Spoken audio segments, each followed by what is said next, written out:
JEE advanced 2024 ఫలితాలలో open కేటగిరీలో నారాయణదే ఆధిపత్యం. నమస్తే, వెల్కమ్ టు సుమన్ టీవీ. నేను మీ సాయి.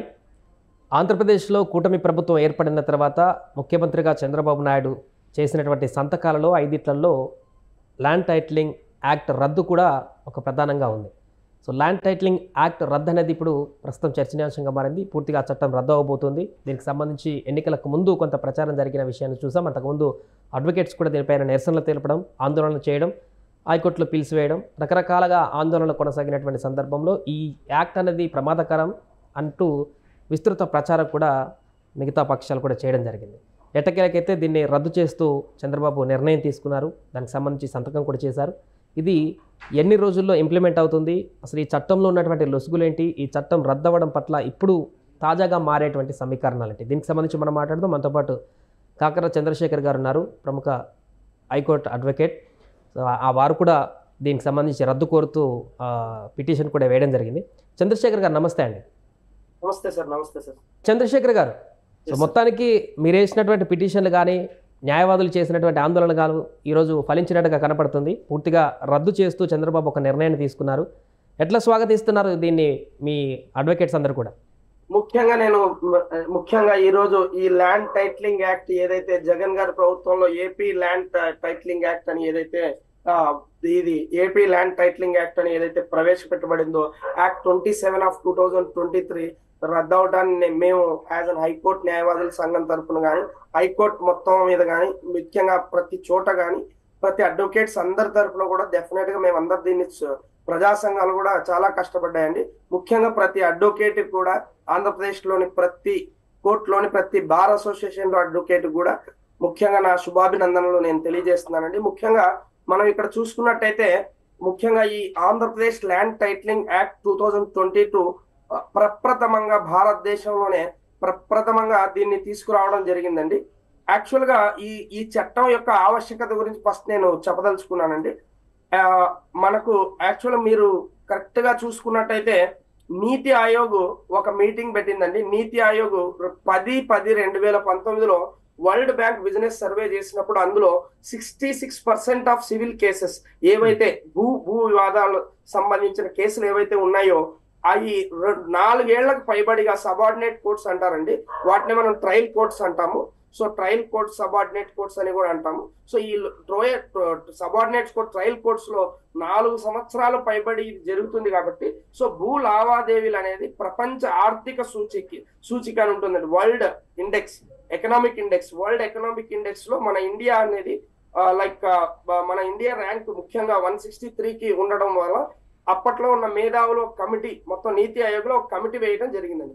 ఆ కమిటీలో డెఫినెట్ గా 25 ఈ మెయిన్ గా వాళ్ళు అప్పుడు తెలుసుకున్నది ఏంటంటే ఒక భూ ముఖ్యంగా ఈ వివాదాలు జరగడానికి ఒక్కొక్క దాంట్లో ఒకరికి ROR అని ఉంటుంది, ఒకటి ఓల్డ్ ఈసీ అని ఉంటుంది.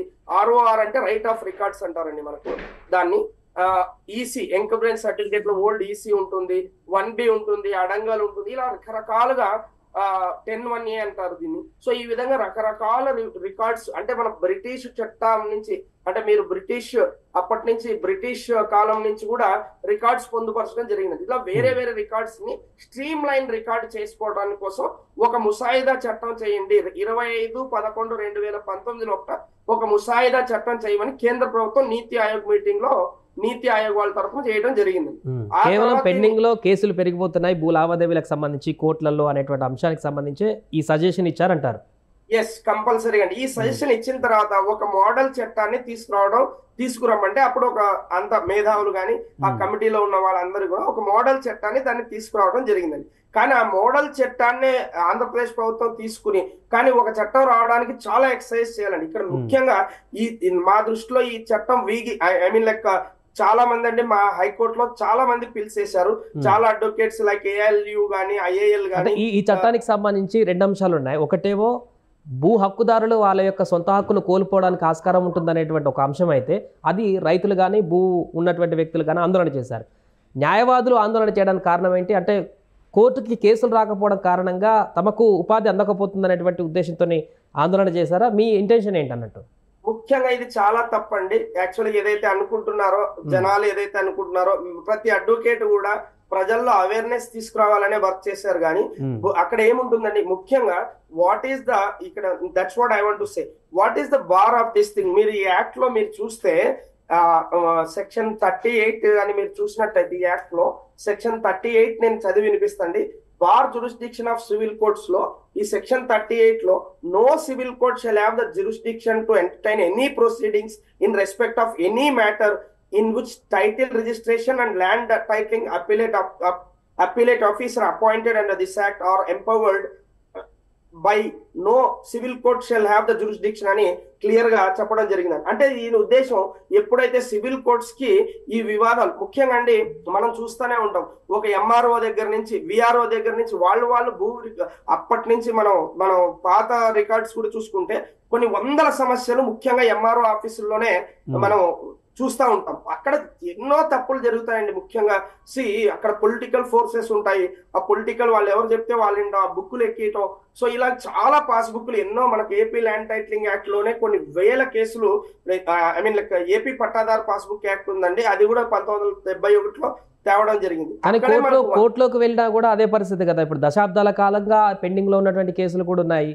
వారి లైఫ్ టైమ్ లో కూడా దాని సాల్వ్ కాని కేసులు కూడా మనం దానికి వ్యతిరేకించట్లేదండి. ఇక్కడ డెఫినెట్ గా ఈ చట్టం టోటల్ గా ల్యాండ్ టైటిల్ ఇక్కడ వీరు పొందుపరిచిన విధానం ఏదైతే ఈ చట్టంలోని లోపాలే మేము హైకోర్టులో కూడా చెప్పడం జరిగిందండి. దాని గురించే న్యూ టైటిల్ రిజిస్ట్రేషన్ సిస్టమ్ అనేది కరెక్టే. But what about like I will tell you అండి మీకు కరెక్టే అంటే ఇప్పుడు స్పెసిఫిక్ రిలీఫ్ యాక్ట్ ఉంది. ఇప్పుడు సపోజ్ స్పెసిఫిక్ రిలీఫ్ యాక్ట్ 1963 ఉందండి, లిమిటేషన్ యాక్ట్ 1962 ఉంది మీకు. అది కాకుండా సపోజ్ ఇప్పుడు ఒక ఈజ్మెంట్ షూట్ వేయాలండి, మీరు ఈజ్మెంట్ షూట్ వేయాలి, ఈజ్మెంట్ ఒక షూట్ ఫర్ డిస్టర్బెన్స్ వేయాలి. ఇండియన్ ఈజ్మెంట్ యాక్ట్ 1882 ఏం చెప్తుంది, మీరు ఒక ప్రొసీజర్ ఫాలో చేయమని చెప్తుంది. మరి ఆ ప్రొసీజర్ ల్యాండ్ టైటిలింగ్ ఆఫీసర్ చేయాలా? ఎంతో సీనియారిటీ ఉండి ఎంతో ఐ మీన్ చాలా ప్రావీణ్యత కలిగి ఉండి ఒక జ్యుడిషియల్ సిస్టమ్ లో ఉండి జడ్జెస్ చేయలేంది ఇన్ని కోర్ట్స్ పెట్టుకున్నది జస్ట్ 2 సంవత్సరాల్లో ట్రైనింగ్ తీసుకున్న appellate officer land titling registration officer ఆయన ఏ ఎమ్మెల్యేకి చెప్తే వాళ్ళు ఎక్కడానికి చాలా ఛాన్స్ ఉంటుందండి. అన్ఎడ్యుకేటెడ్ పీపుల్ లాస్ అవ్వడానికి చాలా ఉంటుంది. ఆల్రెడీ భూ హక్కుదారులు అన్ఎడ్యుకేటెడ్ ఉంటారు. మీకు ఒక్క విషయానికి చెప్తున్నాండి, ముఖ్యంగా మాది రాయలసీమ ప్రాంతం అండి, నేను ఎమ్మిగనూరు ప్రాంతానికి చెందిన వాడిని. మాది రాయలసీమ ప్రాంతం. ఇక్కడ మీరు చూసుకుంటే పశ్చిమ ప్రాంతాలైన మంత్రాలయం కానీ ఆదోని కానీ ఇంకా మీరు అనంతపూర్ డిస్ట్రిక్ట్స్ కానీ ఇలా తీసుకుంటే మా వాళ్ళందరూ బెంగళూరుకు హైదరాబాద్కు వలస వస్తారండి. మరి వీళ్ళు 2 సంవత్సరాలు అక్కడ ఉన్నారంటే ఆ 2 సంవత్సరాల్లో ఎన్నో జరుగుతుంది. ఆ 2 సంవత్సరాల తర్వాత వీళ్ళకి అసలు ఆ అధికారమే లేదు అప్పీల్ చేసుకోవడానికి. హైకోర్టుకు వెళ్ళాలి. హైకోర్టుకు వెళ్ళడానికి ఎంతమంది దగ్గర డబ్బులు ఉంటాయండి? ఆ ల్యాండ్ ఏదో జరిగి ఉంటది, వాళ్ళ కనెక్షన్స్ కూడా ఉండవు, చాలా చదువుకోలేని వాళ్ళు ఉంటారు. ముఖ్యంగా హరిజన గిరిజన ప్రాంతాలు మీరు ఇప్పుడు చూసుకున్నట్టయితే విజయనగరం, బొబ్బిలి ఇలాంటి చోట కొన్ని వందల సమస్యలు ఉన్నాయి. వీళ్ళు ఎవరి పేరు చెప్తే వాళ్ళ పేరు జరగడం మీకు తెలియదు ఏముందండి. కలెక్టర్ ఆఫీసుల్లో ఎంఆర్ఓ ఆఫీసులో ఏం జరుగుతుందో మీకు అన్ని తెలుసు. నేనేమంటే చెప్తున్నానంటే ఇక్కడ ఏ వ్యవస్థని ఎగ్జిక్యూటివ్ వ్యవస్థను కూడా మేము తప్పు పట్టట్లేదు. లెజిస్లేటివ్, ఎగ్జిక్యూటివ్, జ్యుడిషియరీ ఎవరి వర్క్స్ వాళ్ళు చేసుకుంటూ ఉండాలి. కానీ but over lapping of civil courts jurisdiction తీసేయడం చాలా పెద్ద తప్పు.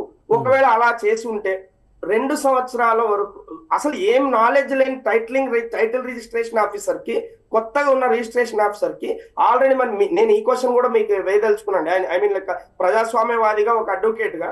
So what type of knowledge that new title registration will have?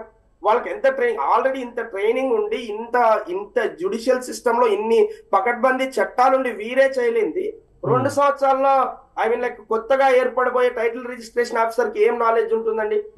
How నేను చెప్తున్నానండి. ఇప్పుడు సపోజ్ ఒకడు నాది బుక్ నా దగ్గర 6 రికార్డు ఇది ఉంది అని వస్తాడు, ఇంకొకరు వచ్చేసి ఇంకో బుక్ అని వస్తారు. Suppose survey and boundaries act 1923 ఉందండి, ఒకరు సర్వేకి అప్లికేషన్ పెట్టుకుంటారు ఎఫ్ లైన్. అప్పుడు ఆయన ల్యాండ్ టైటిలింగ్ ఆఫీసర్ ఈ సెక్షన్ చూడాలా, లేకపోతే సర్వే అండ్ బౌండరీస్ యాక్ట్ లో 10(1) సెక్షన్ 10(1) ప్రకారం ఏది తీసుకోవాలి? సో ఇలాంటి లాట్ ఆఫ్ కాంట్రడిక్షన్స్ ఈ చట్టం తయారు చేసేటప్పుడే మా దృష్టిలో సిపిసిలో ఒక ప్రొసీజర్ ఉందండి, దాన్ని కోడ్ ఆఫ్ సివిల్ ప్రొసీజర్ అంటారు. మన కోడ్ ఆఫ్ సివిల్ ప్రొసీజర్ లో చాలా చట్టం క్లియర్ గా లిస్ట్ సెక్షన్ 9 లో చాలా క్లియర్ గా ఒక ప్రొసీజర్ ఉంటుంది. సో ఎవడి రైట్ టైటిల్ రిజిస్ట్రేషన్, ఎవడి right of the title of ownership declare చేయడానికి ఒక ప్రొసీజర్ ఉంటుంది. సో ఆ ప్రొసీజర్ ని ఫాలో చేయాలా, మరి ఈ ప్రొసీజర్ ని ఫాలో చేయాలా? ఒక చట్టం చేసేటప్పుడు కంపల్సరీగా అంటే ఇప్పుడు సెంట్రల్ యాక్ట్స్ అన్ని వేస్ట్ అండి ఆ దృష్టిలో చూసుకుంటే అన్ని వేస్ట్ అయిపోతాయా? అంటే ఇండియన్ సెక్షన్ యాక్ట్ ఏం కావాలి? హిందూ సెక్షన్ యాక్ట్ 1953 ఏం కావాలి? రైట్. ఇప్పుడైతే పూర్తిగా చట్టం అయితే రద్దు అయిపోయింది. దీంట్లో రైతులు కానీ మిగతా వారు కానీ భూ లావాదేవీకి సంబంధించిన వాళ్ళందరూ హ్యాపీ, మీరు కూడా హ్యాపీగా ఉన్నట్టు కనపడుతున్నారు. సో ఇప్పుడు కొత్త ప్రభుత్వం వచ్చింది, వారు కూడా ఇంకొక కొత్త ల్యాండ్ టైటిలింగ్ అంటూ మార్పు చేర్పులతోనో లేకుంటే కొత్తగానేమో ఇంకా దాన్ని డెవలప్ చేసే ఏమన్నా చట్టం రూపొందిస్తే సార్ అది ఏ విధంగా ఉంటుందంటారు? దీని గురించి ముఖ్యంగా నేను ఒకటి చెప్పదలుచుకున్నానండి. దీని గురించి నేను చాలా క్లియర్ గా మేము కోర్టులో కూడా ఇదే చేసుకున్నామండి. ఇట్ ఈస్ మనకు కొన్ని ఆర్టికల్స్ ఉన్నాయండి. యాక్చువల్ గా ఒక నిర్మాణం జరుగుతుందో మనకు భారత రాజ్యాంగ నిర్మాత మనకు డాక్టర్ బాబాసాహెబ్ అంబేద్కర్ గారు ఎప్పుడైతే మనకు భారత రాజ్యాంగం రాశారో అప్పుడే కొన్ని ఆర్టికల్స్ ను పొందుపరచడం జరిగిందండి. ఆర్టికల్ 14, ఆర్టికల్ 21, ఆర్టికల్ 246, 251, 252, 254, 300A ఇవన్నీ ఏం చెప్తున్నాయండి? అందరికి equal, everyone is equal before the law. But whereas equal opportunity should be provided for everyone. Whereas ఈ యాక్ట్ లో, ఈ ల్యాండ్ టైటిలింగ్ యాక్ట్ ముసాయిదా చట్టంలో చాలా లోపాలు ఉన్నాయి. ఆంధ్రప్రదేశ్ లో ప్రప్రథమంగా ఆయన జగన్ గారి ప్రభుత్వం తీసుకోవడమే దాన్ని ఆంధ్రప్రదేశ్ మట్టుకు 100 ఏళ్ల చరిత్రలో ఎవరు ముట్టుకొని చట్టం అండి ఇది. So there are lot of things. నేను ఏమంటానంటే అక్కడ పార్లమెంట్ లో కూడా మార్పులు జరగాలి. సపోజ్ మీరు ఇప్పుడు మనకు అప్పటి నుంచి కూడా మనం ఒక సిస్టమ్ ఫాలో చేస్తున్నాం. ఇదేంటి, సివిల్ డిస్ప్యూట్స్ వస్తాయి, అడ్జుడికేట్ చేయడానికే సివిల్ కోర్ట్స్ ఉంటాయి డెఫినెట్ గా. మరి అప్పుడు డెఫినెట్ గా ఇప్పుడు నాట్ టు అలినేట్ వేసుకుంటావు, ఒక ఇంజెక్షన్ షూట్ వేసుకుంటావు. అలాంటప్పుడు ఇండియన్ సెక్షన్ యాక్ట్ లో ఒక రూల్ ఉంటుంది 1925, హిందూ సెక్షన్ యాక్ట్ లో ఒక రూల్ ఉంటుంది, పవర్ ఆఫ్ అటార్నీ యాక్ట్ ఉంటుంది, ఇనామీస్ అబాలిషన్ యాక్ట్ ఉంది 1956, ఏపీ పట్టాదార్ పాస్బుక్ యాక్ట్ ఉంది, ఏపీ సర్వే బౌండరీస్ యాక్ట్ ఉంది, ఈజ్మెంట్ యాక్ట్ ఉంది, ఇండియన్ స్టాంప్ యాక్ట్ ఉంది, కాంట్రాక్ట్ యాక్ట్ ఉంది. సో ఇక్కడ కూడా అంటే మనం ఒక లావాదేవీ అనేది ఒక కాంట్రాక్ట్ అంటామండి. సో అక్కడ ఉన్న దాన్ని పాటించాలా, ఇక్కడ ఉన్న దాన్ని పాటించాలా. సో ఈ చట్టాలంతా దాంట్లో ఉన్న ప్రతి క్లాజెస్ ని కూడా మనం బేస్ చేసుకుని వీటిని చేసుకుని చేయాల్సి ఉంటుంది. నా దృష్టిలో ఇంకా 25 ఏళ్ళు 30 ఏళ్ళు అయినా ఏ రాష్ట్రం కూడా ఈ చట్టం జోలికైతే వెళ్ళదండి. బికాస్ ఇది జరగాలంటే పార్లమెంట్ లో చాలా, ఇందాక నేను చెప్పిన assign land prohibition transfer act, so ఇలాంటి కొత్త పాత చట్టాలన్నీ మార్పు చేసేయడం నాకు తెలిసి as per my limited knowledge of law, as per my experience in high courts, so it will take minimum 50 years in the parliament to change all the clauses. So అవన్నీ చేసి ముఖ్యంగా ఇక్కడ సెక్షన్ 38 మీదే టోటల్ మేము హైకోర్టులో కూడా వాదనలు జరిగాయండి. సెక్షన్ 38 అనేది ఎంత దరిద్రంగా ఉందంటే అండి, సివిల్ కోర్ట్స్ జ్యూరిస్డిక్షన్ తీయడం ఇంకా పానిక్ సిచ్యువేషన్స్ క్రియేట్ చేస్తుంది. ముఖ్యంగా నిరక్షరాస్యులు ఉంటారు, వారికి ఏం తెలుస్తుందండి అక్కడ అంటే టైటిల్ రిజిస్ట్రేషన్ ఆఫీసర్ ఎవరికి చెప్తే వాళ్ళకి బుక్కులు చేసేస్తారు. మీకు తెలియదు ఏముందండి, ఎన్ని చోట్ల మనకు కొన్ని వేల సమస్యలు ఆల్రెడీ ఎంఆర్ఓ ఆఫీసుల చుట్టూ తిరుగుతా వాళ్ళు కొత్తగా మాకు ఎఫ్లైన్ సర్వే చేయండి, లేకపోతే మాకు ఒక పాస్బుక్ కొత్త పాస్బుక్ ఎక్కియండి, లేకపోతే ఎన్ని రకరకాల సమస్యలు. ఇంకోటి ముఖ్యంగా మన రీసర్వేలో కొన్ని వందల, మనం సుమన్ టీవీలో కూడా మనం ఇంతకు ముందు కూడా మొన్న కూడా డిస్కస్ చేసుకున్నాం ఆల్రెడీ. ఇప్పుడు కొన్ని వందల ఎకరాల్లో రీసర్వేలు జరగడంలో కూడా తప్పులు చాలా జరిగాయండి. దాని జీవో మీద కూడా ఆల్రెడీ కోర్టులో వాదనలు జరగడం జరుగుతుంది. సో ఇది ల్యాండ్ టైటిలింగ్ యాక్ట్ అనేది రద్దవడం ముఖ్యంగా ప్రజా సంఘాలకు గానీ అడ్వకేట్స్ తరపున గానీ ఈ ప్రూఫ్ ఆఫ్ ఓనర్షిప్ క్లియర్ చేయడంలో ఆల్రెడీ ఒక్కటి ఫైనల్ గా ఒక్కటి చెప్పండి, ఇప్పుడు ల్యాండ్ టైటిలింగ్ యాక్ట్ రద్దవడం వల్ల మీకు కలిగినటువంటి లాభం కానీ లబ్ధి కానీ, మీకు కలిగినటువంటి మంచి పరిణామంగా ఏంటి? ముఖ్యంగా అండి ఇది మాకు కలిగిన పరిణామం కాదండి, ప్రజాస్వామ్య విలువలు. యాజ్ అన్ అడ్వకేట్ గా మేము ఎప్పుడైతే ఓత్ తీసుకుంటామో ప్రతి ఒక్కరు కూడా మనం ప్రజాస్వామ్య రక్షణం, ప్రజాస్వామ్యంలో ఇందాక నేను చెప్పిన ప్రతి యాక్ట్ కూడా ఎంతో ఆలోచన చేసి ఎప్పుడైతే డెమోక్రటిక్ గా, India is a democratic country అండి.